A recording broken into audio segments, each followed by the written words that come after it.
राधे राधे प्यारे भक्तों, आप सभी को कार्तिक मास की हार्दिक शुभकामनाएं। आपके अपने चैनल भक्ति रस विधि मानसी में आपका स्वागत है। तो चलिए आज मैं आपको कार्तिक माह का 23वां अध्याय सुनाती हूँ।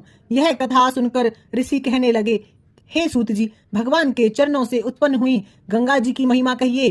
तथा सूत जी ने कहा, हे ऋषियों, जो कुछ नारद जी ने राजा पृथु से कहा वही तुमको सुनाता हूँ। इत्यादि सब देवताओं को उत्पन्न करने वाले कश्यप जी की दो पत्नियां थीं। एक अदिति जिसके पुत्र देवता कहलाए तथा दूसरी धीति जिसके पुत्र दैत्य हुए। देवता तथा दैत्यों का नित्य ही कलह रहा करता था। उस समय विरोचन का पुत्र अर्थात प्रहलाद का पुत्र राजा बलि दैत्यों का राजा था।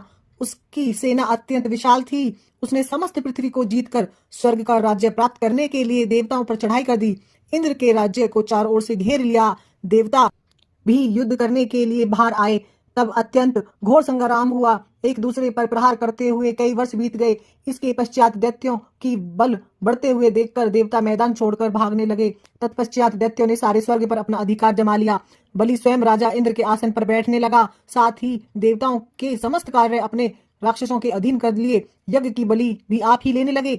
तब अदिति अपने पुत्रों को देखकर अत्यंत दुखित हुई और वह फिर अपना स्थान छोड़कर देवताओं की जय तथा दैत्यों की पराजय से निमित्त भगवान की तपस्या करने के लिए हिमालय पर्वत पर चली गई। वहां कुछ समय फलहार खाकर कुछ काल सूखे पत्ते और कुछ काल तक पवन पर ही आहार करती रही। फिर पैर के अग्रभाग पर खड़ी होकर भगवान की तपस्या करने लगी। इस प्रकार 1000 वर्ष तक तपस्या की मायावी राक्षसी अदिति की घोर तपस्या से चिंतित होकर राक्षसी माया से देवताओं का रूप धारण कर अदिति के पास जाकर कहने लगी कि हे माता, तुम हमारे लिए इतना घोर तप क्यों कर रही हो? आत्मघात करना सब शास्त्रों ने पाप बताया है। अतएव आप तप छोड़कर अपने पुत्रों को सुखी कीजिए। परंतु यह सुनकर भी अदिति समाधि से चलायमान न हुई। तब उन्होंने अदिति को मार डालने का निश्चित किया।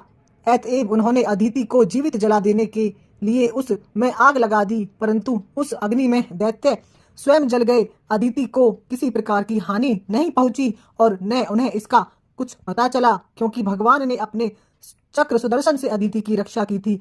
हे बोलिए श्री हरि विष्णु भगवान की जय। हे प्रभु, जैसे आपने अदिति पर अपनी कृपा करी, ऐसे ही अपने सभी भक्तों पर अपनी कृपा हमेशा बनाए रखना। राधे राधे जी। कथा समाप्त।